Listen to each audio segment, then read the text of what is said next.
Dear students, this is Praveen Kumar Agarwal from Management Department. Welcomes you in my today's lecture of Company Law.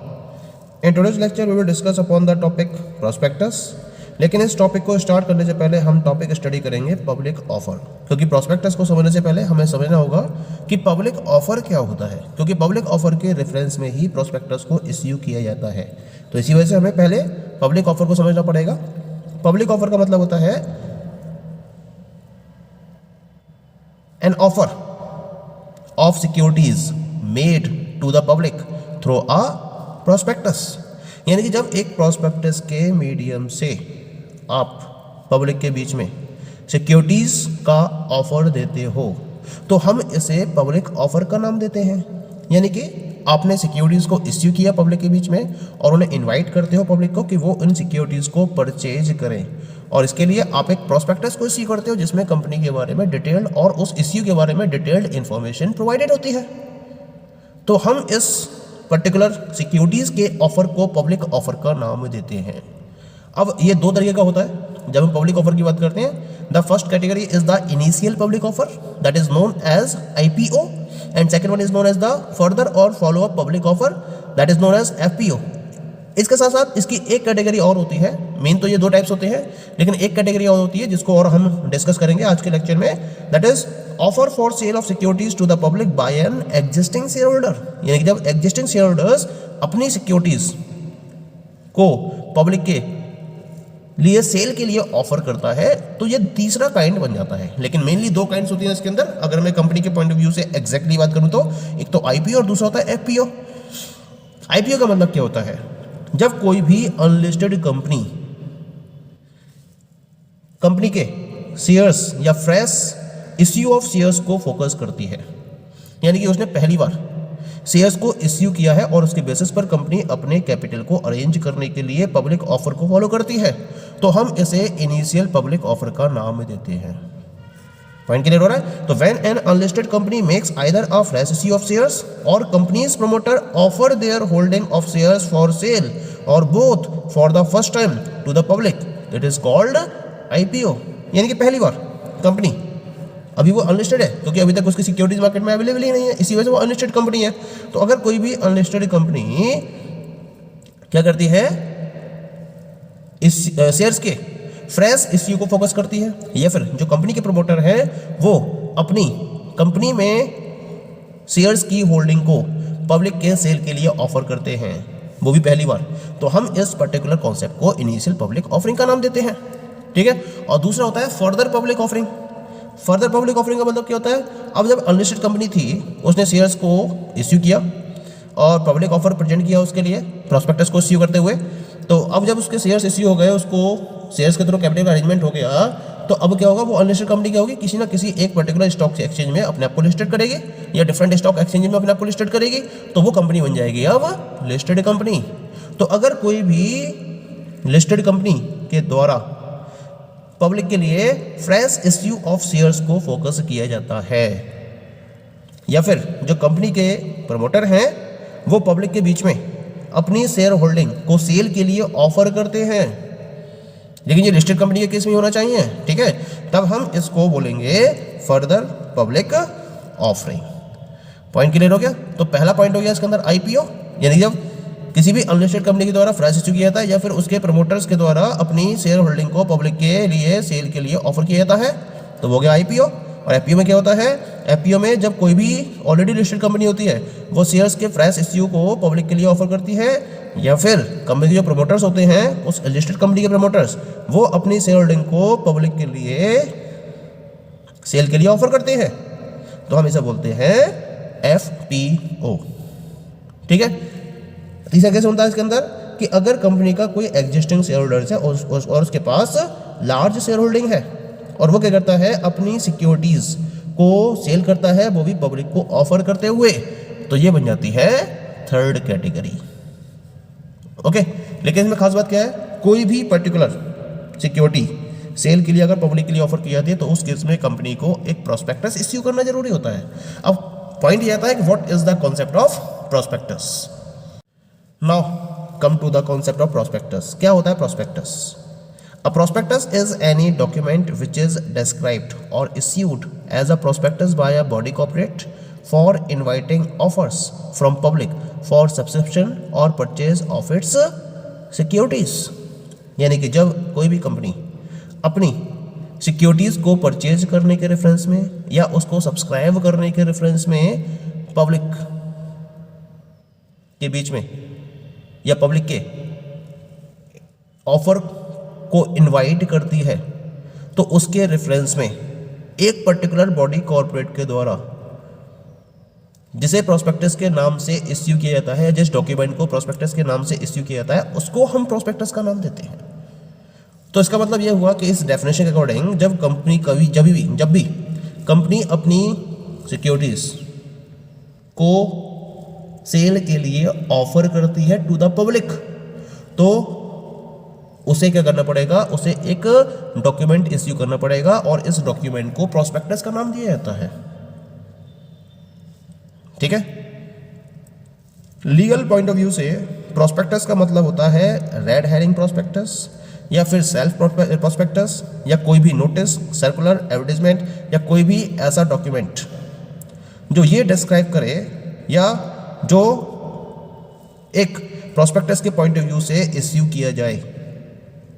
और purpose क्या होता है? Purpose होता है to invite offers from public for the subscription और purchase of its securities, यानी कि अपनी सिक्योरिटीज को पब्लिक के बीच में परचेज करने के लिए, सब्सक्राइब करने के लिए एक ऑफर को इनवाइट करना, ये इसका मेन पर्पस होता है। ठीक है, होता क्या है इसके अंदर? इसके अंदर कंपनी के बारे में कंप्लीट और डिटेल्ड इंफॉर्मेशन दी होती है और इसके साथ साथ जो इश्यू फॉलो किया जा रहा है या सिक्योरिटीज को परचेज करने के लिए पब्लिक के बीच में जो इन्विटेशन ऑफर किया जा रहा है, उस पर्टिकुलर इश्यू के रिगार्डिंग भी कंप्लीट और डिटेल्ड इंफॉर्मेशन उसमें प्रोवाइड की जाती है। तो हम ऐसे डॉक्यूमेंट को जो ये डिटेल्ड इंफॉर्मेशन अवेलेबल करा रहा हो उसे प्रोस्पेक्टस का नाम देते हैं। ओके, तो it is a must document. ये बात तो हमें क्लियर हो गई। अब हम इसकी डेफिनेशन के बेसिस पर इसके कुछ पर्टिकुलर फीचर्स को डिस्कस कर लेते हैं। क्या क्या हैं इसके main features? The very first feature of prospectus is it is a document which is issued or described as prospectus by a company. यानी कि जब कभी भी कंपनी अपनी सिक्योरिटीज को इश्यू करती है मार्केट में, तो उस केस में उसे एक प्रोस्पेक्टस या एक डॉक्यूमेंट को इश्यू करना होता है और इसे कंपनी इस डॉक्यूमेंट को कंपनी प्रोस्पेक्टस का नाम देती है। ये इसका पहला फीचर हो गया। ठीक है, सेकंड फीचर क्या है इसके अंदर? It includes any red herring prospectus, self prospectus, notice, circular, advertisement or any other document that is issued as prospectus। यानी कि जब हम किसी कंपनी के पॉइंट ऑफ व्यू से बात करते हैं और जब वो प्रोस्पेक्टस को इश्यू करती है, तो इसमें आप रेड हेरिंग प्रोस्पेक्टस को भी इंक्लूड कर सकते हो या सेल्फ प्रोस्पेक्टस को इंक्लूड कर सकते हो, किसी भी नोटिस को, किसी भी सर्कुलर को, किसी भी एडवर्टाइजमेंट को या किसी भी अदर डॉक्यूमेंट को, लेकिन इसे प्रोस्पेक्टस के नाम से ही इश्यू किया जा रहा हो। Third feature of prospectus is it is issued to the public, यानी कि प्रोस्पेक्टस को पब्लिक के लिए इश्यू किया जाता है जिससे पब्लिक को कंप्लीट और डिटेल्ड इंफॉर्मेशन अवेलेबल किया जा सके इश्यू के रेफरेंस में। Next one is the it may be issued by the public companies only. ये खास बात ध्यान रखनी है कि जो सिक्योरिटीज हैं वो केवल और केवल पब्लिक कंपनी के द्वारा ही ऑफर की जाती है। इसी वजह से जो प्रोस्पेक्टस है उसे केवल और केवल पब्लिक कंपनी ही इश्यू कर सकती है, कोई भी प्राइवेट कंपनी इसको इश्यू नहीं कर सकती है। Next feature is it is issued as an invitation to the public by a public company for inviting offers from the public for the subscription of its securities। यानी कि अगर जब prospectus को कंपनी इश्यू करती है तो एक तरीके से ये पब्लिक के लिए इन्विटेशन होता है। किसके द्वारा? पब्लिक कंपनी के द्वारा, कि भाई हमारी सिक्योरिटीज मार्केट में अवेलेबल है सब्सक्रिप्शन के लिए और आपको इन्वाइट किया जाता है इनको परचेज करने के पॉइंट ऑफ व्यू से। तो सिक्योरिटीज ऑफर की जाती है कंपनी की तरफ से और पब्लिक के लिए एक इन्विटेशन होता है कि वो इन सिक्योरिटीज को सब्सक्राइब कर सकते हैं या परचेज कर सकते हैं। ये ऑप्शन उनके सामने ओपन होता है। ठीक है, तो इस पॉइंट ऑफ व्यू को ध्यान में रखते हुए ही प्रोस्पेक्टस को इश्यू किया जाता है। Next one is the a prospectus is a document in writing, it can not be oral. सबसे खास बात क्या है कि जो प्रोस्पेक्टस है वो राइटिंग में होना चाहिए, यानी कि रिटन मटेरियल होना चाहिए। जो भी पर्टिकुलर पॉइंट्स है इसके रेफरेंस में, जो भी कंडीशंस हैं that must be in writing. कोई भी प्रोस्पेक्टस ओरल वे में क्रिएट नहीं किया जा सकता। Next one, the date indicated in the prospectus shall be the deemed date of its publication. क्या होता है कि जो प्रोस्पेक्टस जब तैयार किया जाता है तो उस पर एक पर्टिकुलर डेट को नोट करना कंपलसरी होता है, और ये वो डेट होती है जिस दिन प्रोस्पेक्टस को पब्लिश किया गया है। तो यहाँ जो इसकी डेट ऑफ पब्लिकेशन होती है, उस डेट ऑफ पब्लिकेशन को प्रोस्पेक्टस पर नोट डाउन किया जाता है। जिस दिन प्रोस्पेक्टस पब्लिश किया गया है उस दिन की डेट इसमें नोट की जाती है। Next one is the every prospectus issued must contain the matters and set out all the reports specified by the provisions of the Companies Act। Company act में जितने भी प्रोविजंस दिए गए हैं उनको ध्यान में रखते हुए कंपनी जब अपने प्रोस्पेक्टस इश्यू करती है तो उन सारे पर्टिकुलर मैटर्स को और उन रिपोर्ट्स को प्रोस्पेक्टस में स्पेसिफाइड करना उसके लिए जरूरी होता है, और उसके लिए उसे कंपनी एक्ट के प्रोविजंस को ध्यान में रखना होता है। उसके अकॉर्डिंग ही ये सारी रिपोर्ट्स, ये सारी मैटर्स प्रोस्पेक्टस में प्रोवाइडेड होते हैं। क्लियर?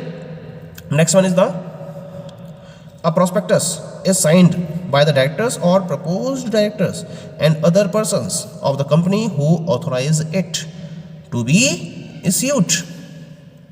यानी कि जब एक प्रोस्पेक्टस को इश्यू किया जाता है तो यहाँ जो भी कंपनी के डायरेक्टर्स हैं या जो भी प्रपोज्ड डायरेक्टर्स हैं या फिर वो पर्टिकुलर पर्सन्स जो कंपनी के ऑथोराइज्ड पर्सन्स हैं उनके सिग्नेचर होने जरूरी हैं। यानी कि जिन्होंने इस पर्टिकुलर प्रोस्पेक्टस को इश्यू किया है उन पर्टिकुलर ऑथोराइज्ड पर्सन्स के या कंपनी के डायरेक्टर्स के या कंपनी के प्रपोज्ड डायरेक्टर्स के सिग्नेचर होना जरूरी है प्रोस्पेक्टस पर, तब ये एक वैलिड प्रोस्पेक्टस में कन्वर्ट होगा, अदरवाइज ये एक वैलिड प्रोस्पेक्टस नहीं होगा। Next one is the prospectus can be issued to the public only after its registration with the registrar. यानी कि आप एक प्रोस्पेक्टस को तब जाकर इश्यू कर सकते हो जब ये रजिस्ट्रार के साथ में प्रॉपर्ली रजिस्टर्ड हो चुका हो। तो पहले तो आपको अपना प्रोस्पेक्टस प्रिपेयर करना होता है और उसके बाद उसको रजिस्ट्रेशन के लिए रजिस्ट्रार के पास भेजना होता है। जब एक बार रजिस्ट्रार सेटिस्फाइड हो जाता है आपके प्रोस्पेक्टस के मटेरियल से, उसमें दिए हुए कंटेंट से, उसके बाद वो उसको रजिस्टर कर लेता है और फिर उस रजिस्ट्रेशन के बाद ही जब उसका नोटिस आपको मिल जाता है कि आपका प्रोस्पेक्टस रजिस्टर्ड किया जा चुका है, उसके बाद ही आप प्रोस्पेक्टस को सिक्योरिटीज के इश्यू के पॉइंट ऑफ व्यू में प्रेजेंट कर सकते हो। उससे पहले आप प्रोस्पेक्टस को इश्यू नहीं कर सकते। And the last one is the provisions relating to prospectus are administered by SEBI. Prospectus के रिलेशन में जितने भी प्रोविजंस है उन सारे प्रोविजंस को एडमिनिस्ट्रेट करने का राइट केवल और केवल सेबी के पास होता है। सेबी यानी कि security and exchange board of India. ये एक पर्टिकुलर ऑथोराइज्ड एडमिनिस्ट्रेटिंग और गवर्निंग इंस्टीट्यूशन है जो शेयर मार्केट की रेगुलेशंस या शेयर मार्केट की वर्किंग को प्रॉपर्ली रेगुलेट करती है। तो इसके द्वारा प्रोस्पेक्टस के रिलेशन में जितने प्रोविजंस हैं उनको प्रॉपर्ली एडमिनिस्ट्रेट किया जाता है। Okay, so these are the different features और कैरेक्टरिस्टिक्स ऑफ प्रोस्पेक्टस।